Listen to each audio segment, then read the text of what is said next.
Please close your eyes. With deep love, let us remember God and the Masters, praying together.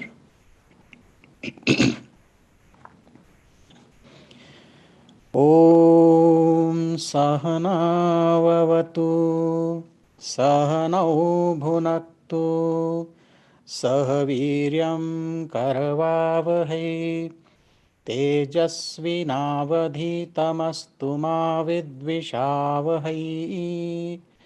Om Shanti Shanti Shanti.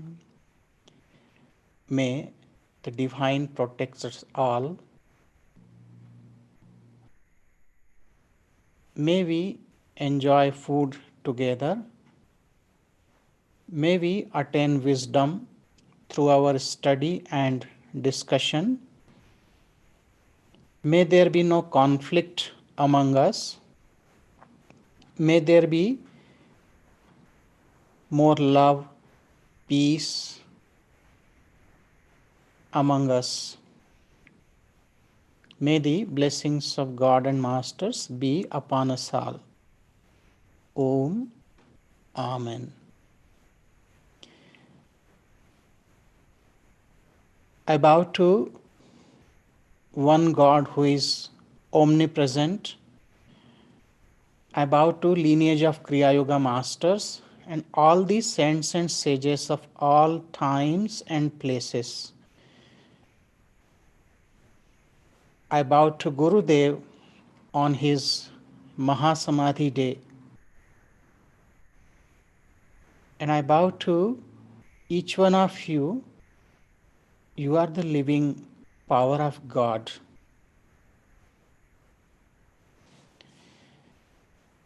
Good evening and welcome to the series of lectures on the topic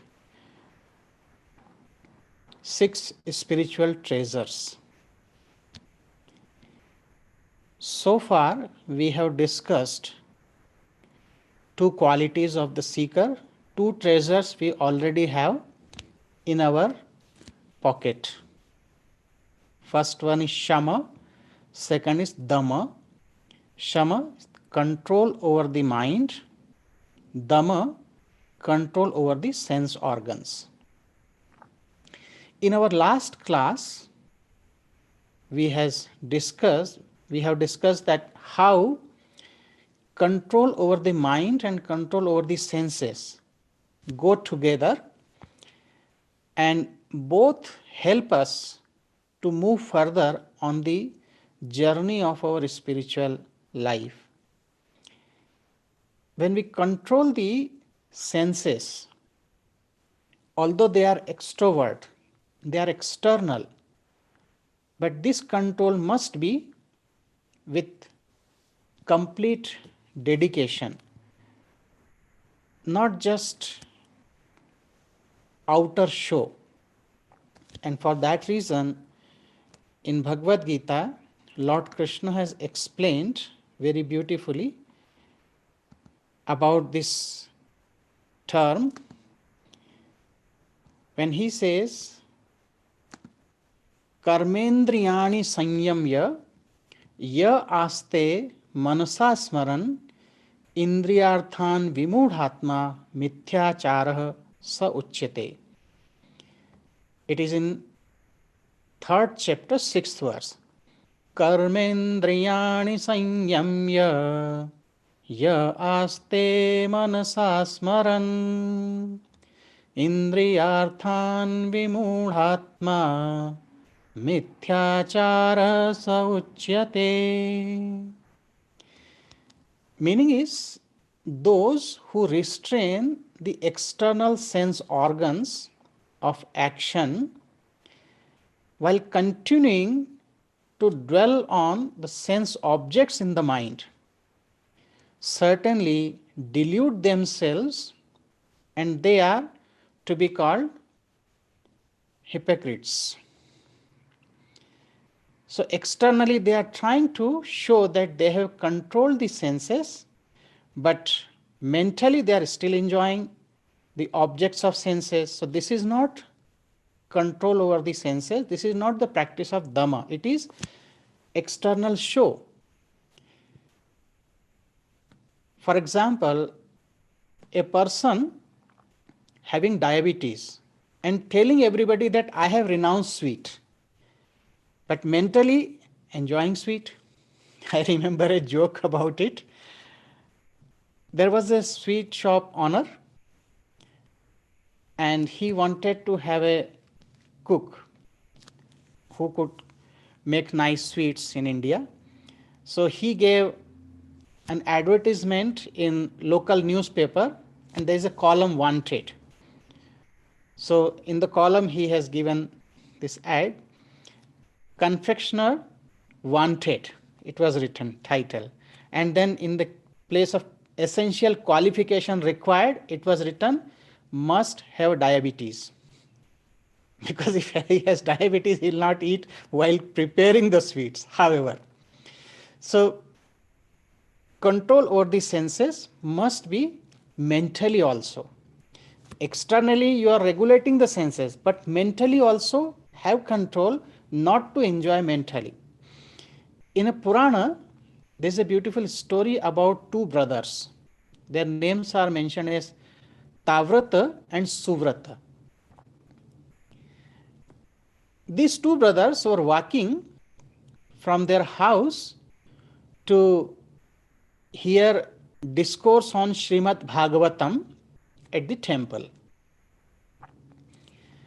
On the way, it began raining heavily. So they ran into the nearest building for shelter. To their dismay, they found themselves in a brothel where women of disrepute were dancing to entertain their guests. Tavrat, the elder brother, was appalled and walked out into the rain to continue to the temple.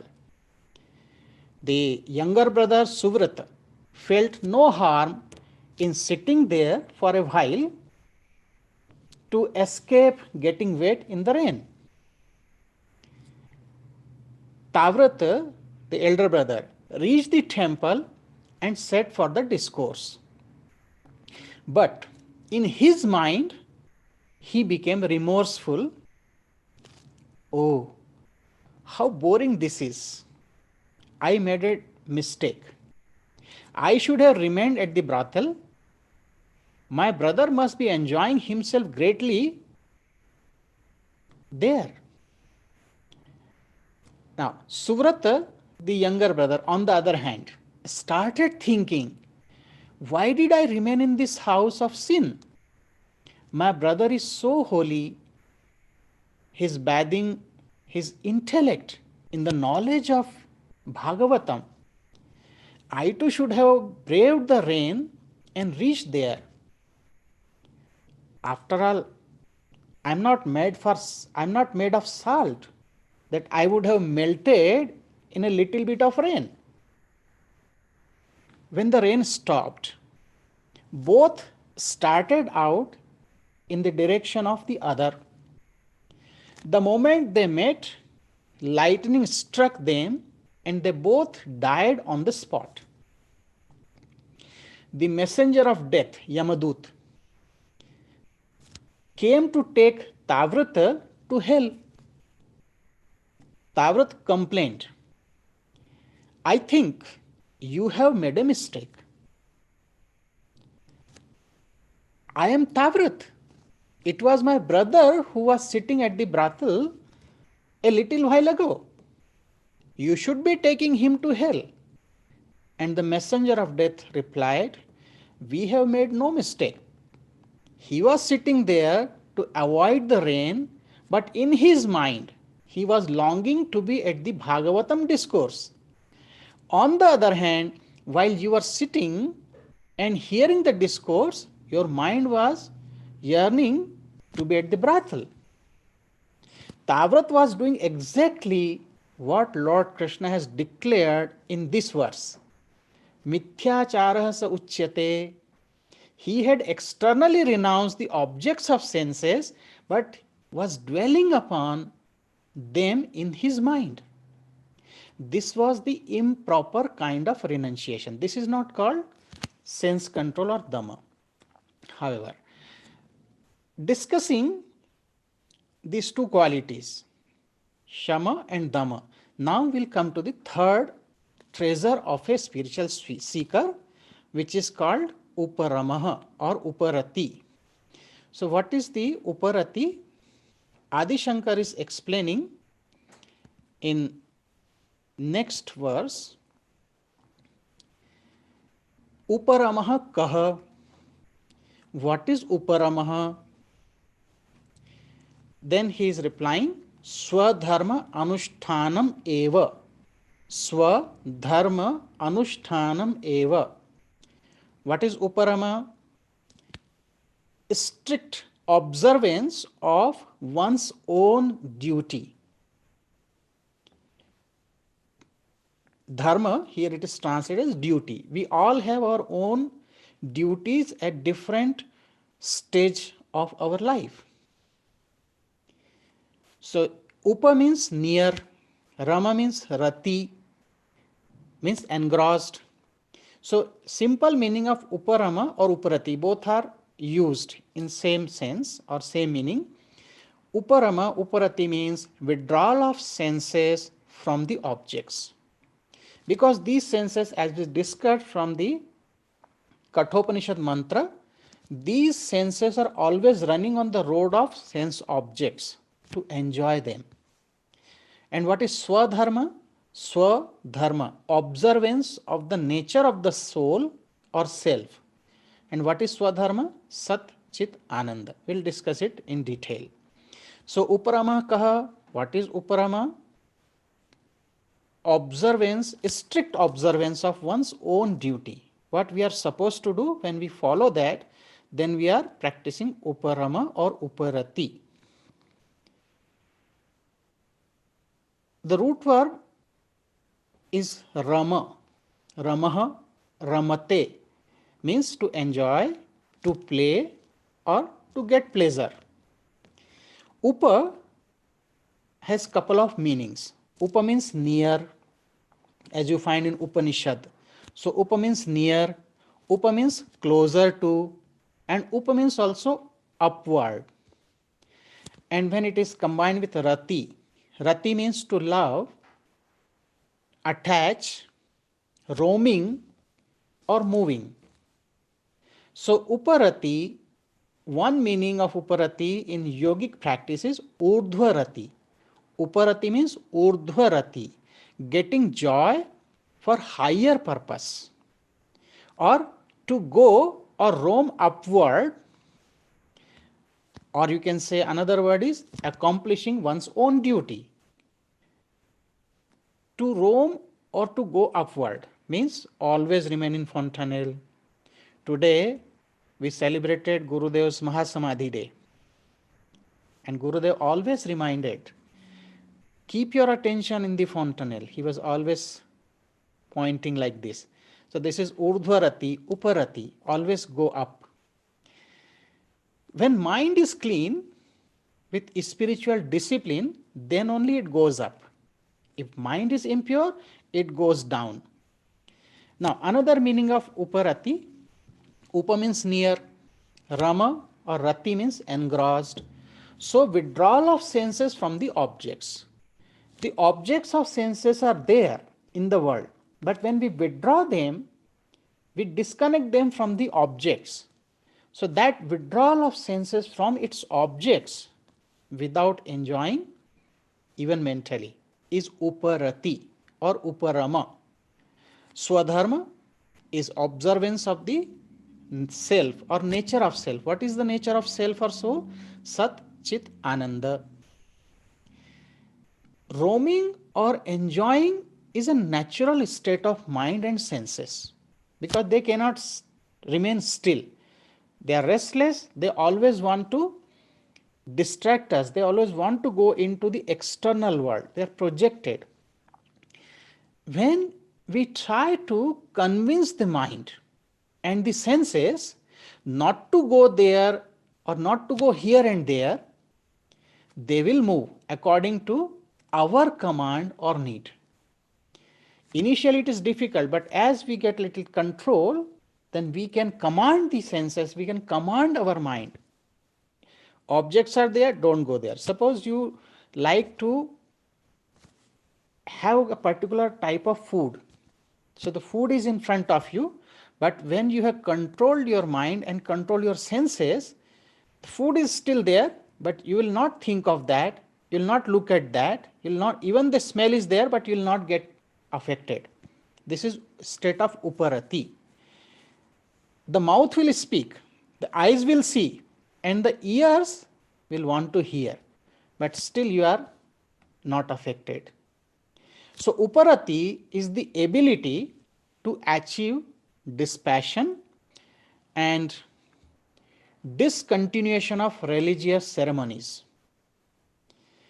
Religious ceremonies are good because they help to clean our mind. But at higher level, you have to be free from that also. It also means, uparati also means quitting, ceasing, or desisting from sensual pleasures or worldly actions.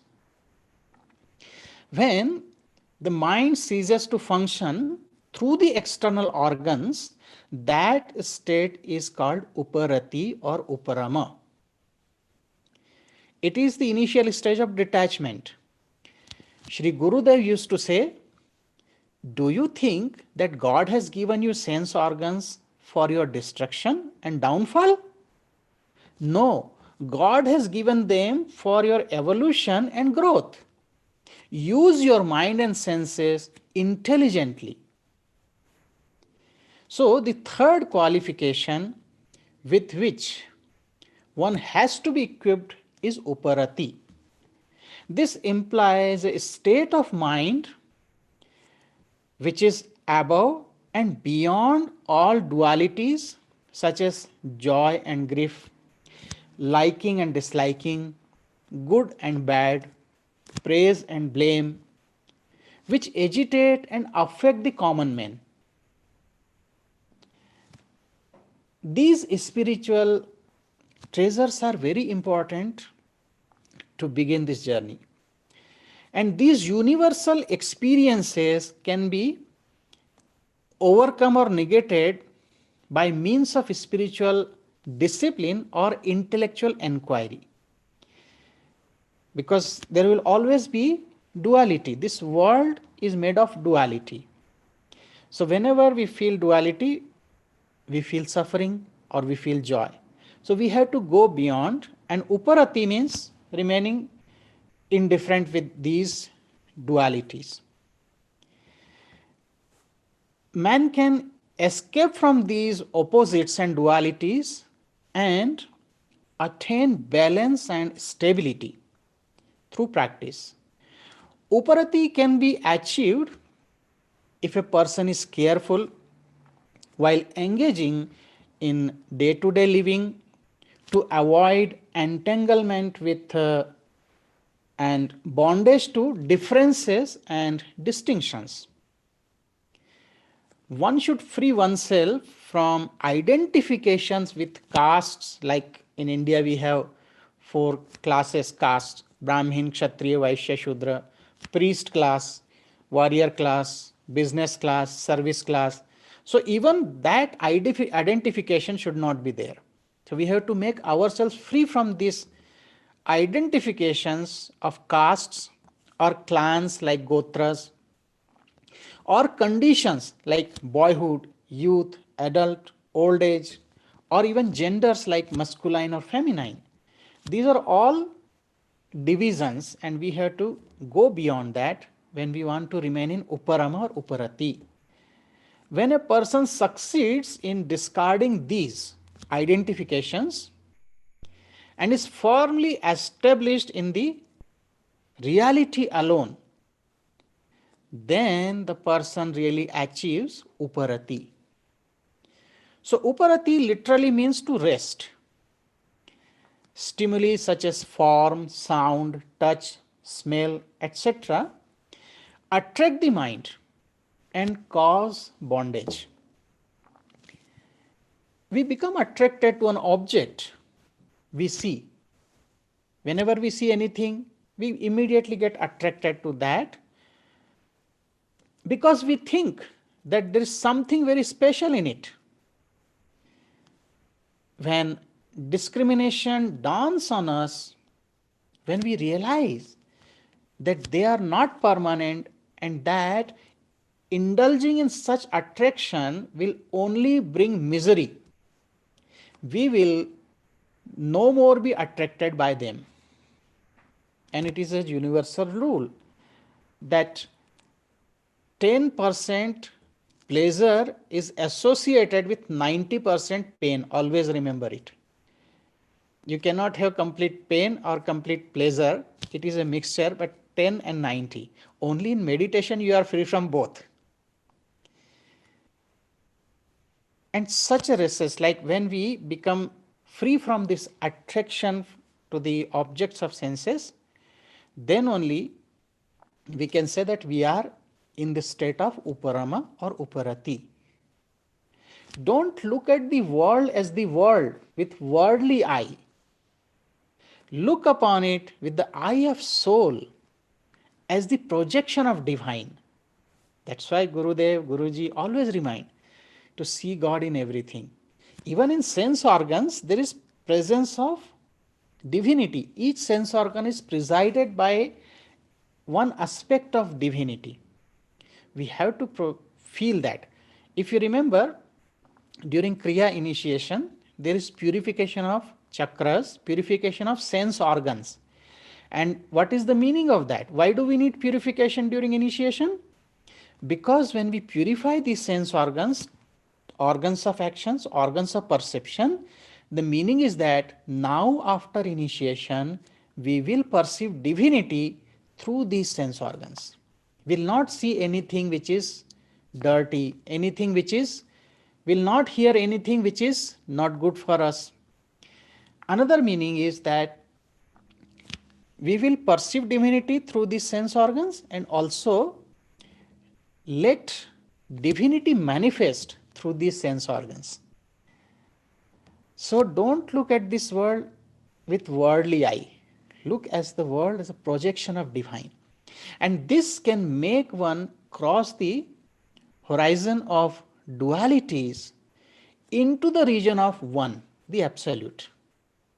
The absolute is experienced as many because of forms and names which a man has imposed on it. Otherwise, God is formless. And that is the result of play of mind. All duality, all names and forms, it is nothing but play of mind. We should know how to use the mind and senses by moving upward. They are moving horizontal, they are moving downward. But let us try to move our mind, our senses, keeping them upward. That is uparati, urdhvarati. How does one move upward? For example, by nature, water will flow downward, but if we want the water to go upward, how can this be accomplished? If you put fire under a pot of water, the water will go upward because of its association with heat or fire in the form of steam or vapor. Similarly, the mind by nature will go downward, but when the mind is heated through spiritual discipline, it goes up and becomes purified. Thus, spiritual discipline cleanses the mind so that it concentrates upward, uparati. About this uparati or uparama, Lord Krishna has given another example in Bhagavad Gita, which is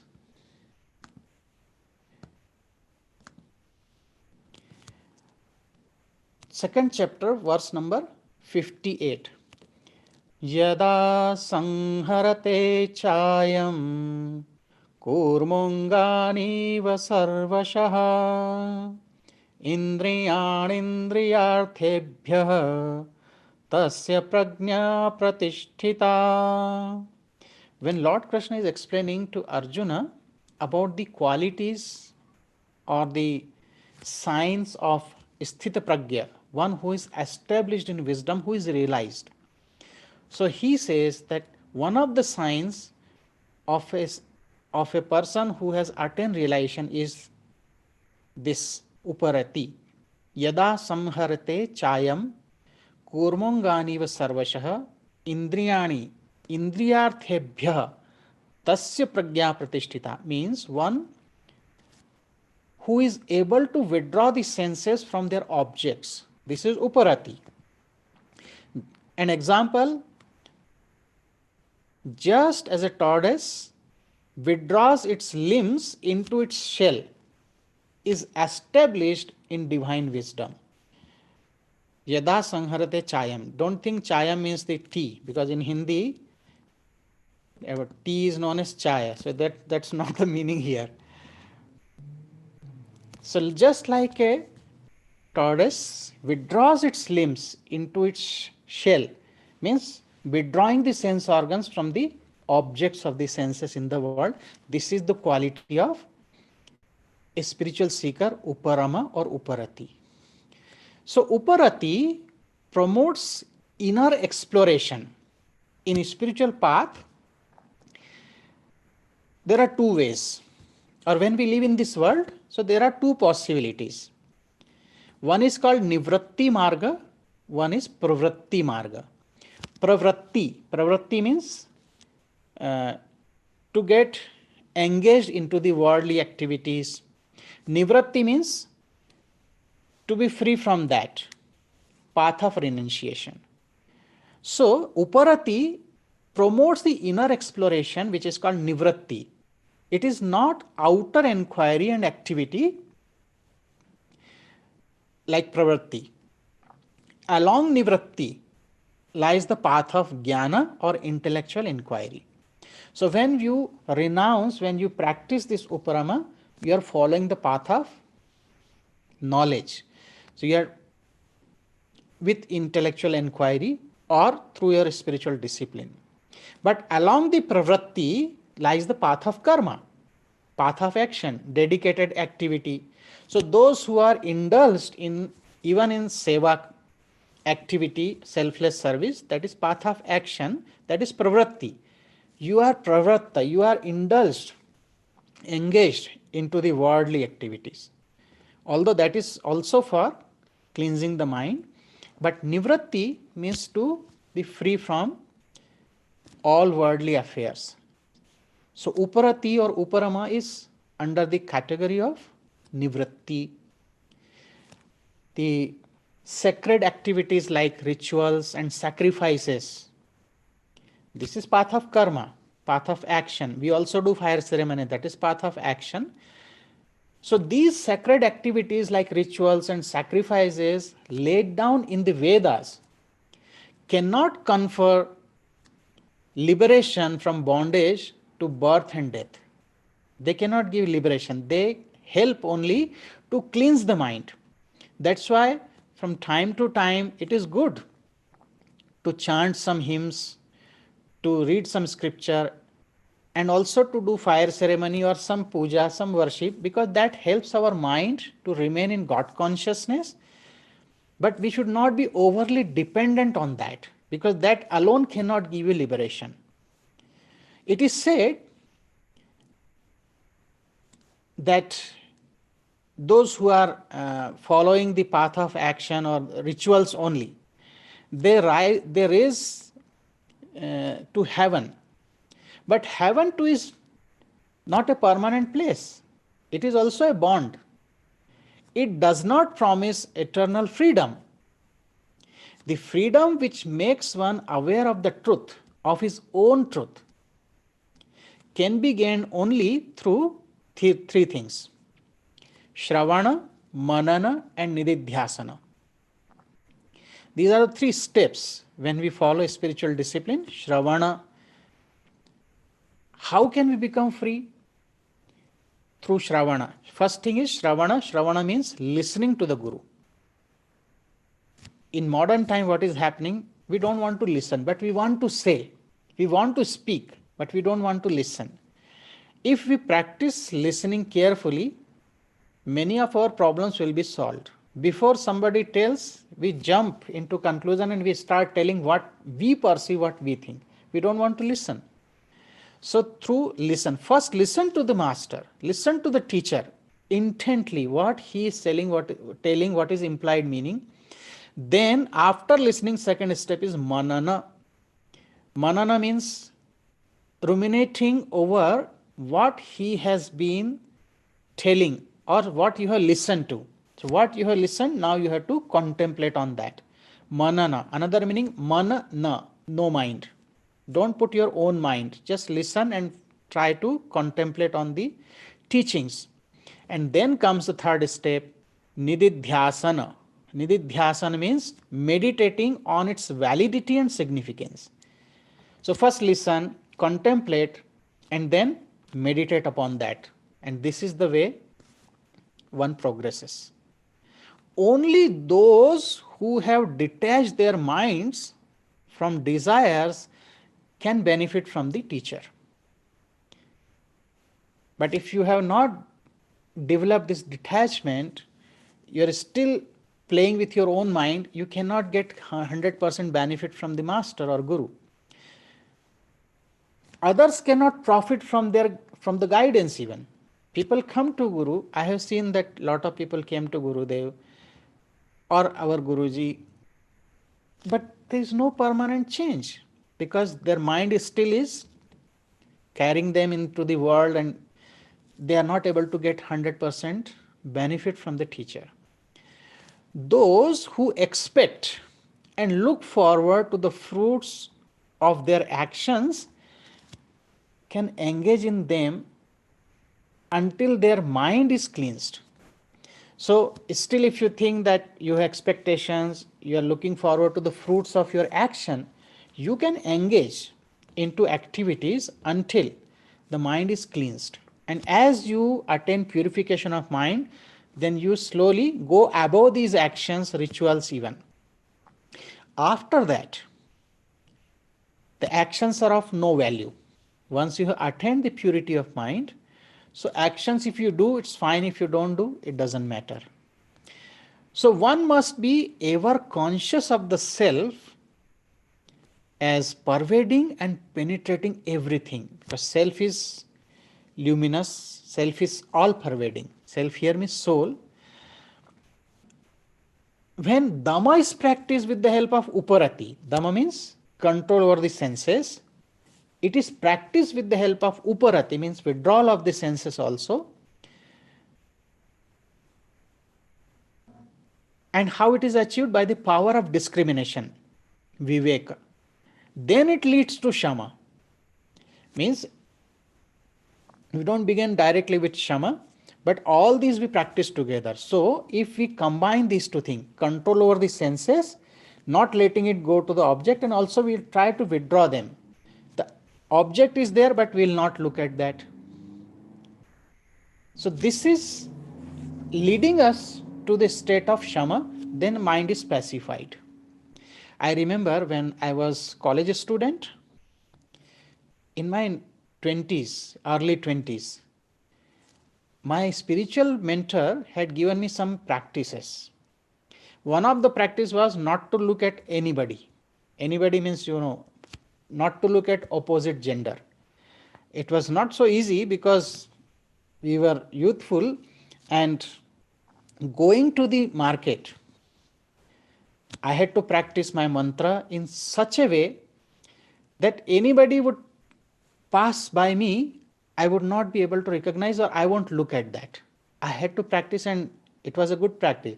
Later on, a few minutes later, my friends would ask, did you see that person? I said, who? Because my mind was not there. My eyes could not go there. My mind was totally in my mantra, even while walking in the market. So this is the withdrawal of senses, and it helps us to keep our mind under control, shama. If, on the other hand, if dhamma is practiced either out of fear or for the sake of acquiring some supernatural power, it will cause more harm than good. Because sometimes, because of fear, we try to control the senses. Oh, somebody might see us, so we should not do it. It is not with understanding, but because of fear, then it will do more harm than good.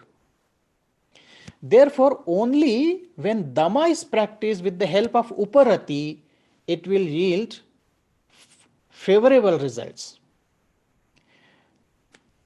When Adi Shankar is explaining what is Uparama, Swadharma Anushtanam Eva. So one meaning of Swa is the self, Atma, or the soul. Therefore, Swadharma Anusthana is also Atma Dharma Anusthana, because Swa means Atma. So it is also Atma Dharma Anusthana, the observance of the properties or qualities and the nature of the self respectively. To observe, to follow the nature of the self. Atma or soul has three qualities. Sat, Sat means immortality, eternal. Chit means consciousness or knowledge. And Ananda, Ananda means bliss. It is not ordinary happiness, it is bliss. The three dharmas, Swadharma, dharma means also duty. So the three dharmas of Atma are Sat, Chit, Ananda. To be in Sat, Sat means also truth. So to be in Sat all the time means to be conscious of truth at all time. This practice is Swadharma Anusthana. What is Swadharma? That I am immortal, I am truth, I am eternal, I am beyond death. So this is Swadharma Anusthana, and this is Uparati. In the Atma Dharma Anusthana state, one is conscious of immortality and bliss. Because the bliss is our nature of soul. So we should never think that we are a sorrowful, disturbed, tiny human being. In reality, we are bliss, immortal, and pure consciousness. Hence, we are to observe again and again whether we are in a blissful state, in knowledge, and in a state of immortality or not, because that is Swadharma Anusthana. So when we contemplate and observe these three things, we are following Uparati. Our mind is always remaining in the fontanelle, in God consciousness, Uparama. If you are here, you cannot come down to the sense organs, to the lower level. In spiritual life, it is imperative for us to know what our duty is. Out of all creation, only human beings needs a lot of care and attention. The parents of baby birds take care of their babies for a while. But after the young ones can fly, they are free. And they do not even recognize the parents. Because we receive so much training and opportunity, in order to grow, we develop some responsibility that is to be fulfilled. Human life is the only life where we receive a lot and have the opportunity to give back. That is why each person should know their duty. For example, a student has some duty towards the teacher. A son or daughter has a duty towards their parents. A husband or wife has some duty towards their spouse. A doctor has some duty towards their patients. While traveling on bus, we have some duty towards fellow passengers. Every citizen of a country has a duty towards the country. Being a human being, one has a duty towards humanity. Living in this universe, each person has some duty towards this universe. As a child of God, we have a duty towards God and all of His creation. In this way, if we analyze our roles and positions in society, we will find how much duty and responsibility we have. And we have to fulfill these responsibility, fulfill these duties. This is Swadharma Anusthana, Uparati. Ordinarily, people think spiritual life means to run away. However, the spiritual teacher will remind you about your duty and responsibility, and that you cannot run away from any crisis in life. Many occasions I have found that people say, oh, I have so much difficulty, I just want to leave this and I want to go to ashram and just meditate there. It's not possible. You are to face it. Swadharma Anushtanam eva. It is accomplished of our duties towards anyone who we are associated with. We cannot think we are free to do whatever we want. Whatever we are, we have mutual responsibility. I have a duty towards you, and you have a duty towards me. So you must evaluate to what extent you want to accept the role of your teacher. If you ask your teacher a question and he tells you to do something, but your mind tells you not to, then you are wasting both your time and your teacher's time. However, if you really accept and trust your teacher, then you will accept his advice. If you are convinced that whatever the circumstance, you are not able to make a decision to find an answer, then through trustworthy acceptance of the teacher-student relationship, you will do as he tells you and your mind will not question his response. In 2006, I was in a program. I was new to the West and someone asked me, wanted to have suggestion about something. So I gave my suggestion, but that person became so upset for whatever reason.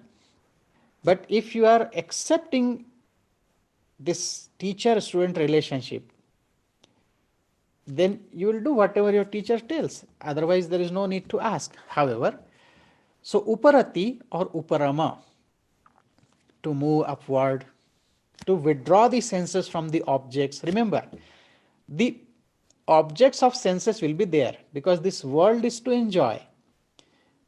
But is your mind going towards that?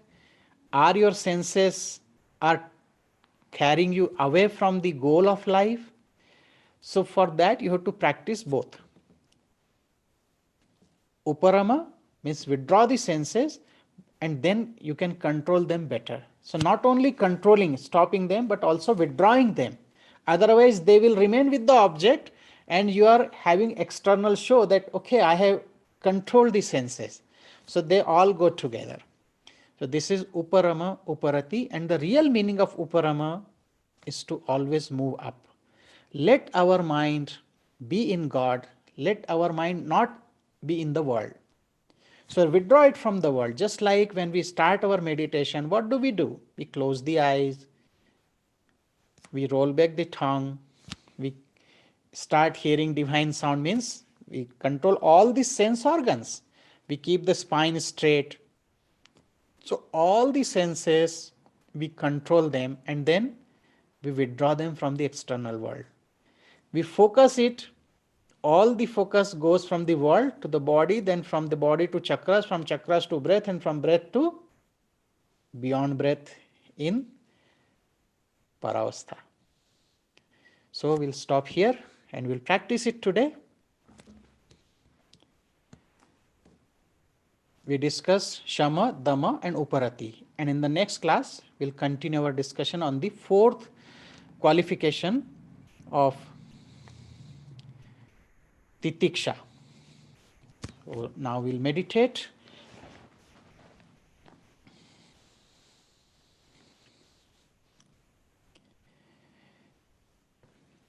Please close the eyes.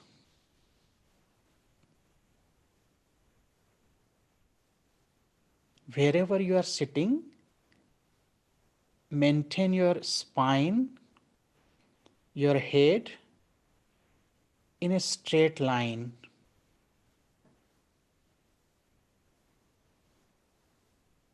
Without looking into any direction, bring all your attention to the third eye in between the eyebrows.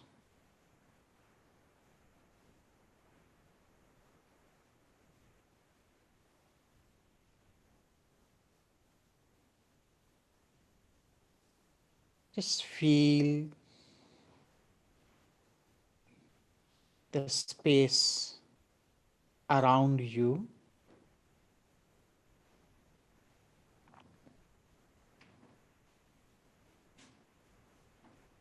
Be relaxed.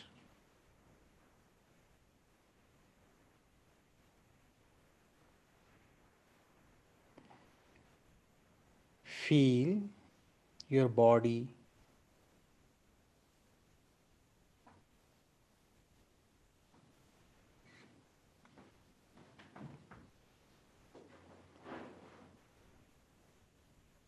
Inside the spine, the chakras, energy centers.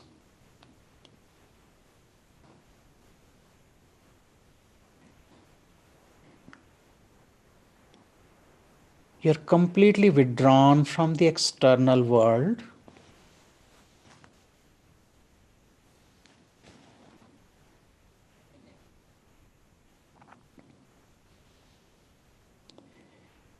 Let us bring our attention to the breath.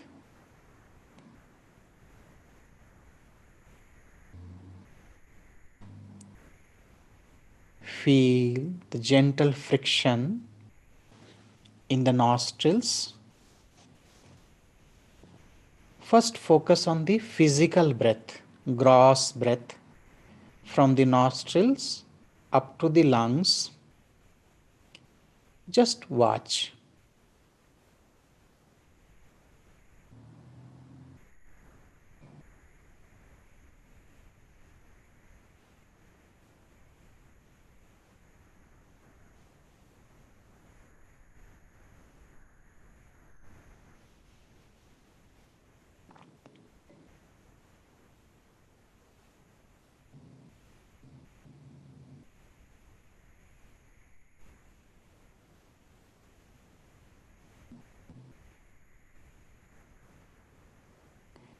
Do not let any other thought enter and disturb your mind. Complete focus on the breath.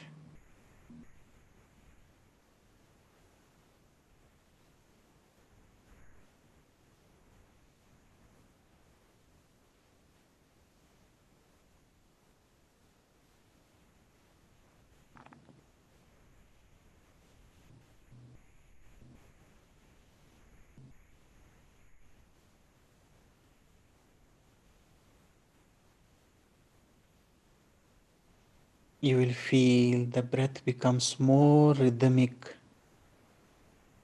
little more regulated.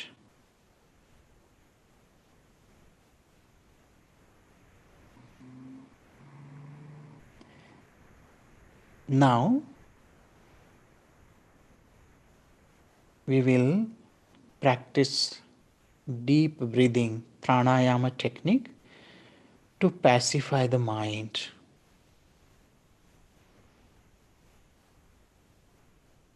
We will practice slow, long, and deep breath between top of the head to bottom of the spine.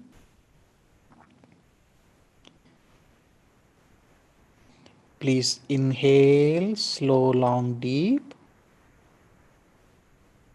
Feel love. Exhale. Feel peace. Inhale. Love. Exhale. Peace. Inhale. Love. Exhale. Peace. Inhale. Peace. Exhale. Love. Inhale. Peace. Exhale. Love. Inhale. Love. Exhale. Peace. Inhale. Love. Exhale. Peace. Normal conscious breath. Breath is more internalized, very feeble and slow.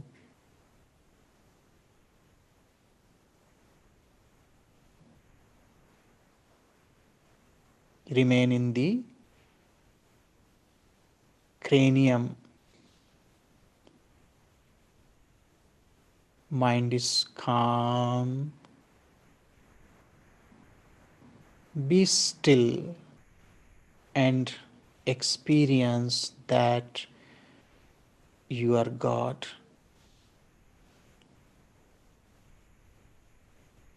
Meditate in silence.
state of bliss and peace.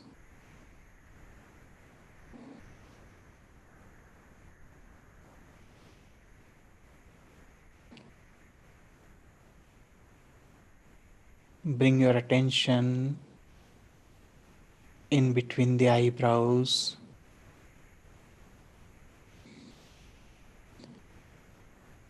Feel the peace and calmness within and all around.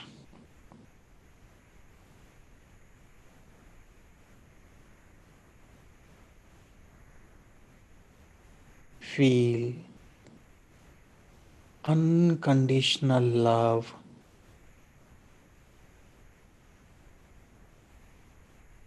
love for God, love for yourself, love for everyone in this creation.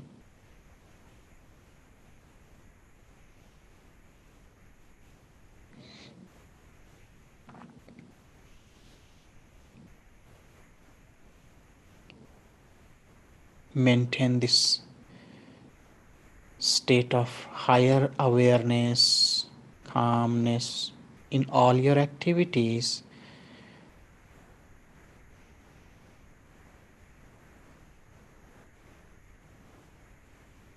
Gently open the eyes.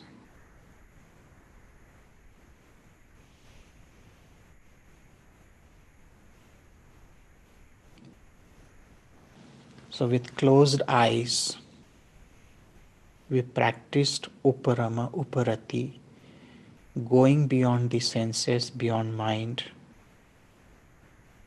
With open eyes, living in this world, we have to practice. So today we learned Uparama Uparati means to move upward towards God.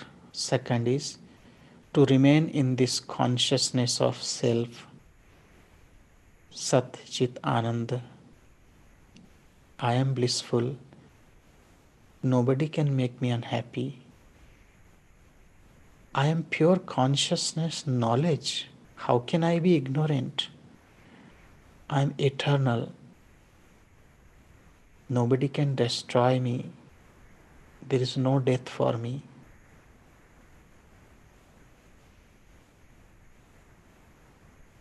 Today on this special occasion of Gurudev's Mahasamadhi, I bow to Gurudev humbly, remembering his teachings, feeling his presence in all of you. I bow to you all.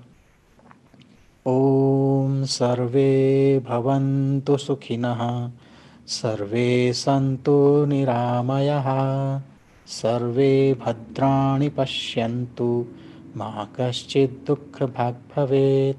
Om Shanti Shanti Shanti. May all become happy and healthy, loving, noble, and generous. Let there be no sorrow or suffering. Let there be more peace, harmony among us and in this entire creation. May the blessings of Gurudev, blessings of all the masters and God be upon us all. Om. Amen. Thank you all, and I'll see you again next Thursday with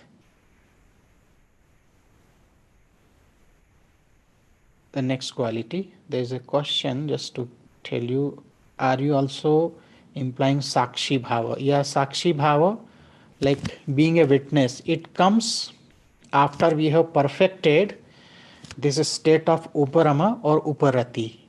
Then we are just witnessing everything without getting affected. It comes when you are matured in these qualities of Shama, Dama, and Uparati. Thank you all. See you again next Thursday. Till then, meditate with love.